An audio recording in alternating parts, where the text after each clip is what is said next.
একবার বলাই দে রে, একবার বলাই দে রে, আমায় বলাই দে রে, একবার বলাই দে রে, কত গুণের ভাই রে কানাই বলাই দে রে, কত গুণের ভাই রে কানাই বলাই দে রে, কেমন পরিচয় দেব বলাই দে রে, কেমন পরিচয় দেব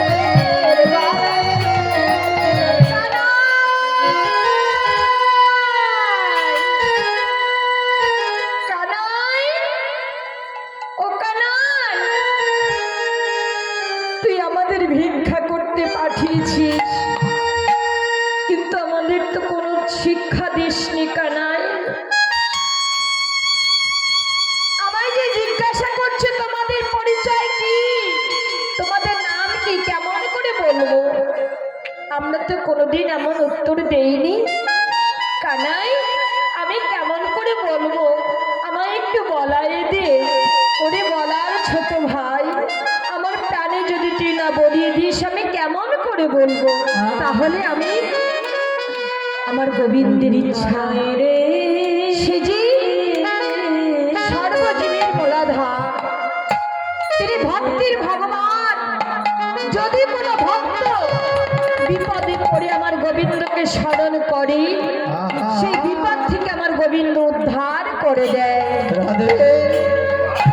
গোবিন্দের জন্য যদি কোনো ভক্ত এক ফোঁটা নয়নের জল ফেলতে পারে, সেই ভক্তের জন্য আমার গোবিন্দ 10 ফোঁটা নয়নের জল ফেলতে পারে। কিন্তু গোবিন্দের জন্য নয়নের জল কে ফেলতে পারে? একমাত্র যে আমার গোবিন্দকে ভালোবাসে, যে আমার হৃদ বৃন্দাবনে গোবিন্দকে বন্ধন করে রেখেছে, যে আমার প্রেমের বন্ধনে গোবিন্দকে বেঁধে রেখেছে, একমাত্র সেই পারে আমার গোবিন্দের জন্য নয়নের জল ফেলতে।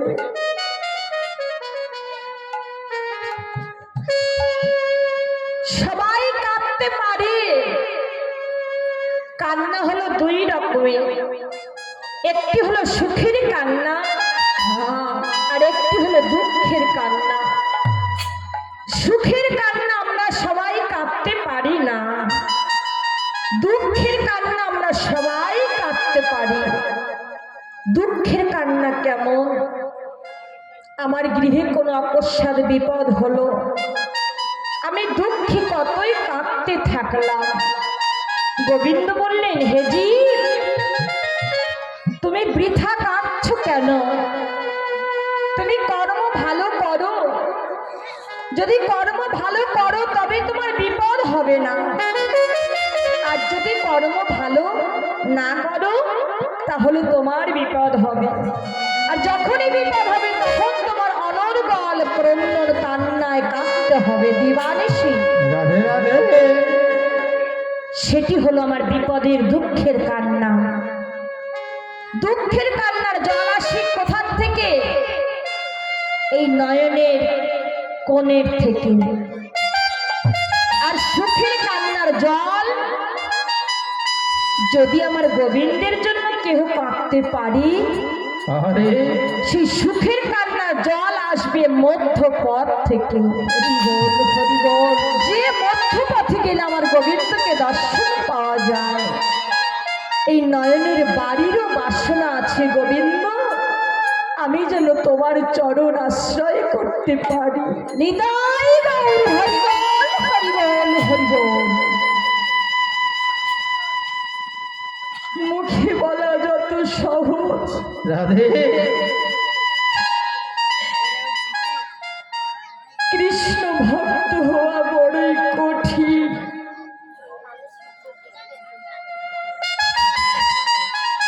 গোবিন্দের জন্য কয়জন কাঁদতে পারে?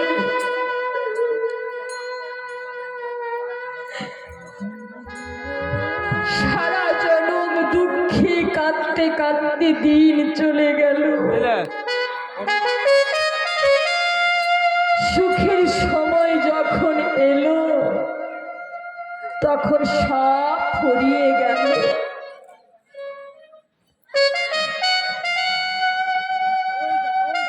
যখন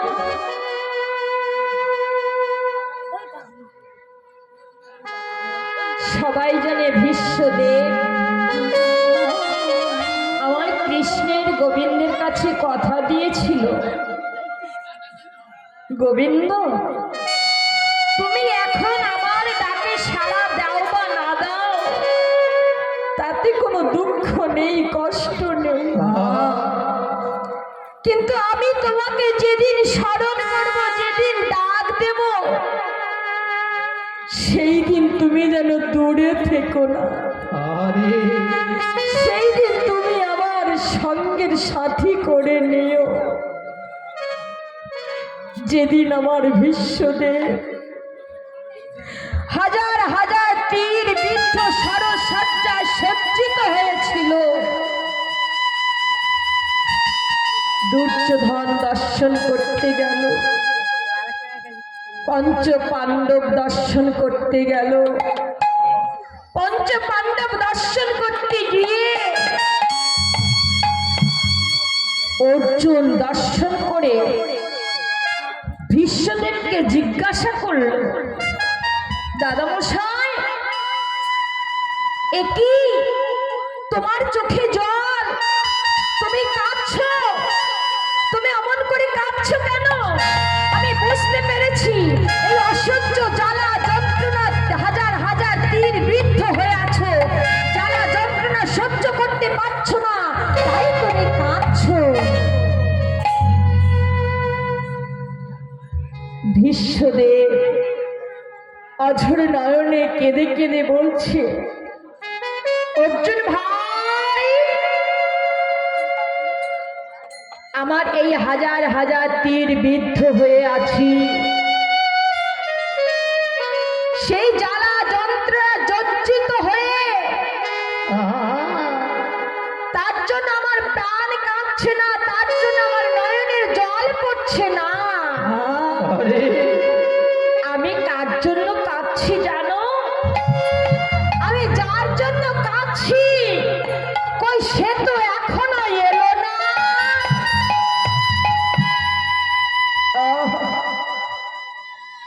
কার জন্য কাঁদছি, কার জন্য কাঁদছে? অর্জুন জিজ্ঞাসা করছে, দাদামশাই তুমি কার জন্য কাঁদছো? ভীষ্ম তখন মৃত্যুর শয্যায় সজ্জিত, শেষবারের মতো আমি কার জন্য কাঁদছি জানো? কৃষ্ণ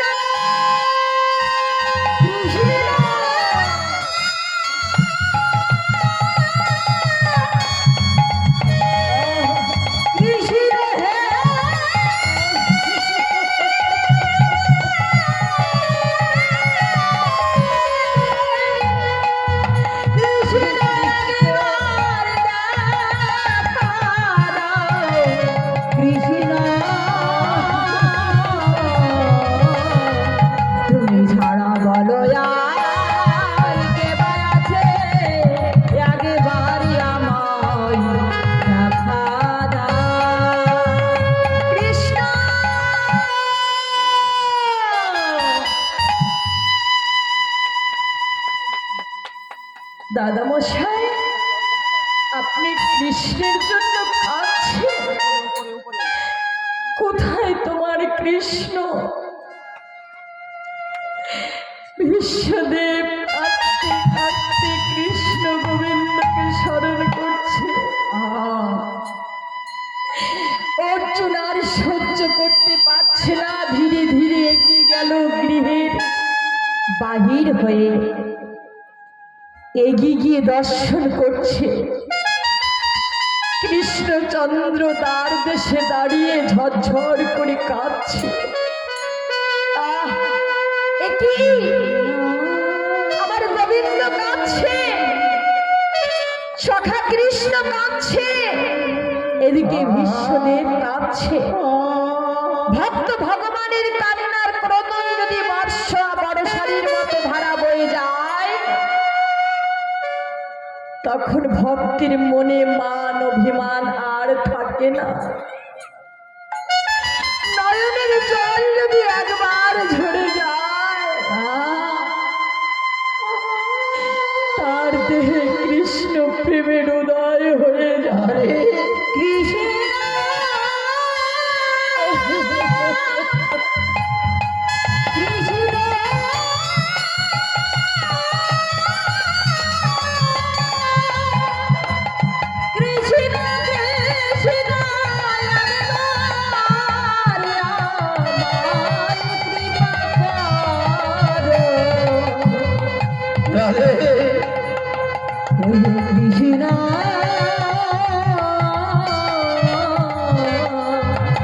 একবারে দেখা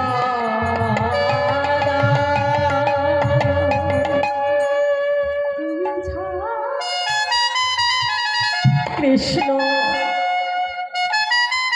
ভক্তির দ্বার দেশে অঝোর নয়নে কাঁদছে। আর এদিকে ভীষ্মদেব মৃত্যুর শয্যায় কাঁদছে। তার মনের বাসনা, আমি গোবিন্দ কৃষ্ণকে কথা দিয়েছিলাম, কৃষ্ণ আমাকে কথা দিয়েছিল, তুমি যেদিন আমাকে ডাকার মতো ডাকবে আমি সেই দিন তোমায় দর্শন দেব। তাই ভীষ্মদেব দুটি নয়নের জল দিয়ে আমার কৃষ্ণচন্দ্রকে ডেকেছিল। তাই আজ শ্রীরাম দুটি নয়নের জল দিয়ে কাঁদছে। কিন্তু ভক্তাধীন ভগবান, কোন ভক্ত যদি কাঁদে, ভক্তির সব সহ্য করতে পারে, কোন ভক্তের নয়নের জল সহ্য করতে পারে না। তাই ভক্তাধীন ভগবান ভীষ্মদেব অঝোর নয়নে কেঁদে কেঁদে বলছে, গোবিন্দ তুমি তো আমায় কথা দিয়েছো গোবিন্দ, আর কতদিনে তোমার কৃপা হবে, আর কতদিনে তোমার দর্শন পাবো।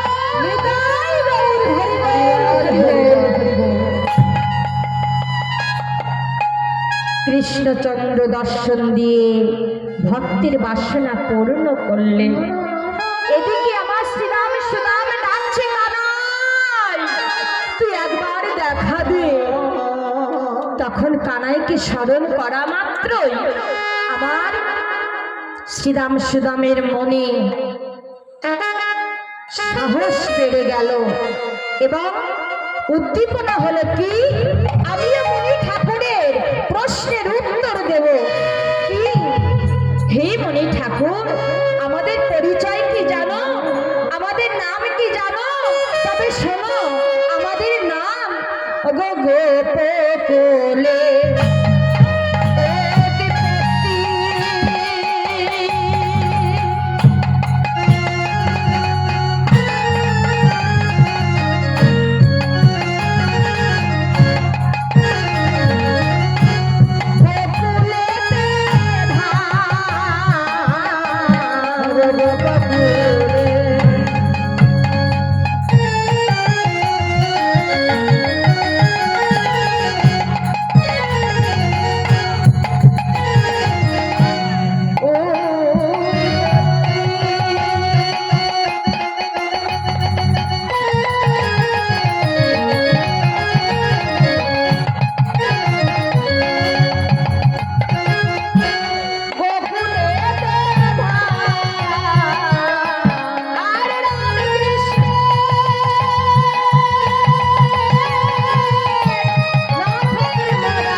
আমাদের শ্রীরাম সুদাম নাম, আমরা রামকৃষ্ণকে বড় ভালোবাসি।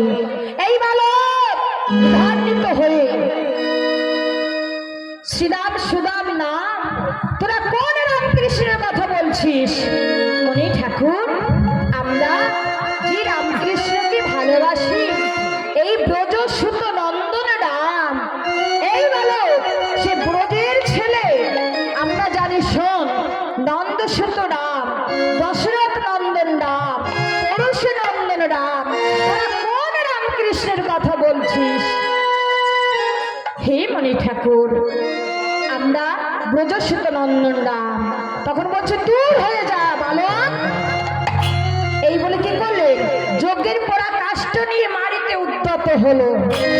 ভয়ে ভীত হয়ে শ্রীরাম সুদাম কানাইকে ডাকছে, কানাই। ছুটতে ছুটতে যেথায় কানাই সেথায় উপস্থিত হলো। কানাই, ও কানাই, এই দেখ দেখ কানাই, অন্ন নাহি দেয় আর কহে কটুবাণী, কহে কটুবাণী, আরে অন্ন নাহি দেয় আর কহে কটুবাণী, কহে কটুবাণী। শুনে আয়ু ভবদাসে আকুল পরাণে, আয়ু ভবদাসে আকুল পরাণে, আয়ু ভবদাসে আকুল পরাণে, আয়ু ভবদাসে আকুল পরাণে। যার জন্য নিবেদন অন্ন মাগে সেই তারে অন্ন না হইল অর্পণ, আরে তারে অন্ন না হইল অর্পণ। শোন, এই শ্রীরাম কি হয়েছে তোদের? বলছি, কানাই, এই দেখ, অন্ন নাহি দেয় আর কহে কটুবাণী। এই যজ্ঞের পোড়া কাষ্ঠ নিয়ে আমাদের মারিতে উদ্যত হয়েছে কানাই, আর আমরা কোনোদিন অন্ন ভিক্ষায় যাব না।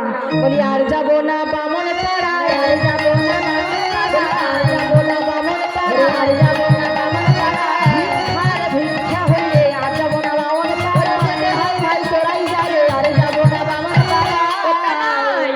আর আমরা যাব না। তখন কানাই বলছে, শোন, ভিখারির কোনোদিন অভিমান করলে ভিক্ষা হয় না। তাকে এবারে না দেয় পরের বাড়ি যেতে হয়, পরের বাড়ি না দেয় তার পরের বাড়ি যেতে হয়। তবে ভিখারির অভিমান করলে ভিক্ষা করা যায় না। তবে শোন, তোরা আর বিলম্ব করিস না। ওই যে মুনিগণ জ্ঞানের অহংকারে, তারা আত্ম অহংকারে যজ্ঞ করছে, কিন্তু এই যজ্ঞে আমায় পাবে না। যার জন্য যজ্ঞ করছে সে, আমি যে শ্রীরাম সুদামকে পাঠিয়েছি ভিক্ষা করার জন্য, তাদের তো ভিক্ষা দিল না, আর আমায় পাবে না। তবে শোন, তুই আর অভিমান করিস না, তুই আর একবার যা, এইবার গেলে তোদের আর ফিরে আসতে হবে না। না না কানাই, আর যাব না। বুঝি না, এই শ্রীরাম, তোরা আর একবার যা। কোথায় জানিস? যাহা জাগি পড়ি রহে কহে দিয়া তাদের আগে, যাহা জাগি পড়ি রহে কহে দিয়া তাদের আগে, যাহা জাগি পড়ি রহে কহে দিয়া তাহে আগে, যাহা জাগি পড়ি রহে কহে দিয়া তাদের আগে। শুনিলে দাস নহে শুনিলে দাস নহে আর বিলম্ব করিস না ভাই, বিলম্ব করিস না ভাই, বিলম্ব করিস না ভাই, বিলম্ব করিস না ভাই। করি যা দেখি আর বিলম্ব করিস না ভাই, করি যা দেখি আর বিলম্ব করিস না ভাই, করি যা দেখি আর বিলম্ব করিস না ভাই, করি যা দেখি। যাহা জাতি পত্রী রহে করি যা দেখি, যাহা জাতি পত্রী রহে করি যা দেখি, আর বিলম্ব করিস না, যাহা জাতি পত্রী রহে করিস না। এই শ্রীরাম, আর বিলম্ব করিস না, আর একবার যা। তখন শ্রীরাম সুদাম বললেন, কানাই, তুই আমাদের আশীর্বাদ কর, আমরা যেন অন্ন ভিক্ষা করে আনতে পারি। এই বলে শ্রীরাম সুদাম দোনো ভাই আবার এই ভাই কানাইয়ের চরণ স্মরণ করে যাহা যাজ্ঞী পত্নীগণ, সে মুনি পত্নীগণের নিকট গিয়ে কৃষ্ণ কেশব কৃষ্ণ কেশব কৃষ্ণ কেবল পাহিমান, রাম রাম রাম রাম রাম রাম কৃষ্ণ কেশব কৃষ্ণ কেশব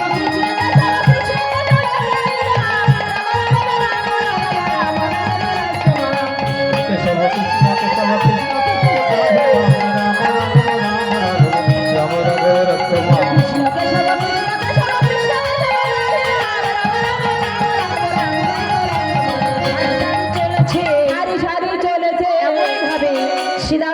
বদনে কৃষ্ণ নাম শুনেছে মুনিপত্নীগণ আর স্থির থাকতে পারলো না।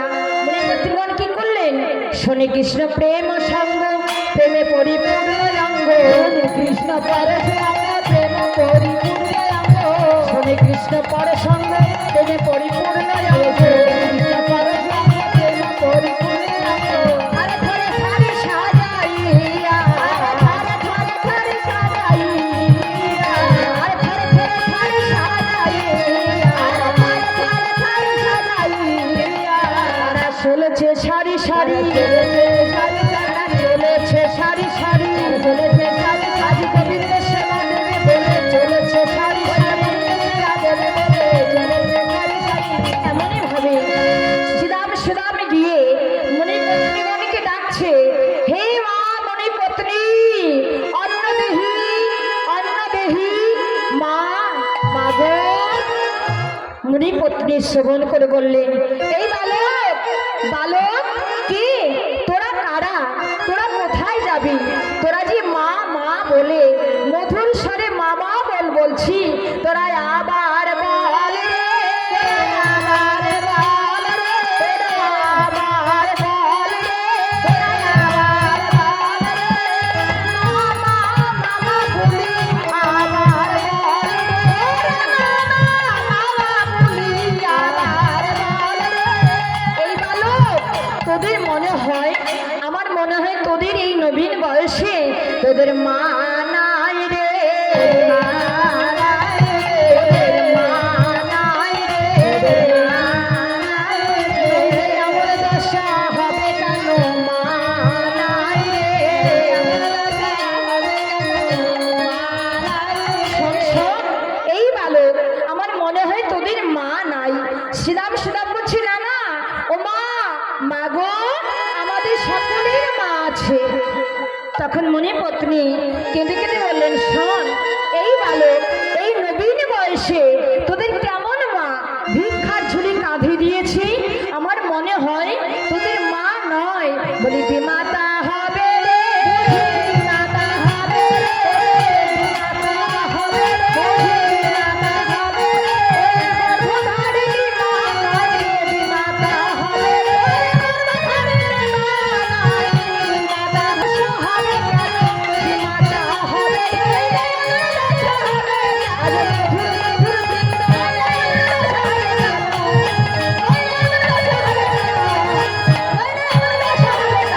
বিমাতা হবে। শোন, এই শ্রীরাম, এই সুদাম, তোদের মনে হয় মা নাই। বলছি না না, ও মা, আমাদের প্রত্যেকের গর্ভধারিণী মা আছে, তবে আমরা বনমাঝি রামকৃষ্ণ ক্ষুধায় কাতর, আমাদের কানাইয়ের সেবা দেব, তাই তোমাদের কাছে নিকট আমরা অন্ন ভিক্ষা করতে এসেছি, তোমরা ভিক্ষা দিয়ে কানাইয়ের ক্ষুধা নিবারণ করো। তখন আর মুনিপত্নী আর বিলম্ব না করে শুনে কৃষ্ণ পরে সঙ্গে প্রেমে পরিপূর্ণ অঙ্গ, কৃষ্ণ পরে সঙ্গে প্রেমে পরিপূর্ণ অঙ্গ। ধরে ধরে থারি সাজাইয়া, ধরে ধরে থারি সাজাইয়া, ধরে ধরে থারি সাজাইয়া, ধরে থারি সাজাইয়া। শ্রীরাম সুদাম সঙ্গে নিয়ে আজ মুনিপত্নীগণ তারা সবাই গোবিন্দ সেবা দেবে বলে বনমাঝি তারা সারি সারি চলেছে।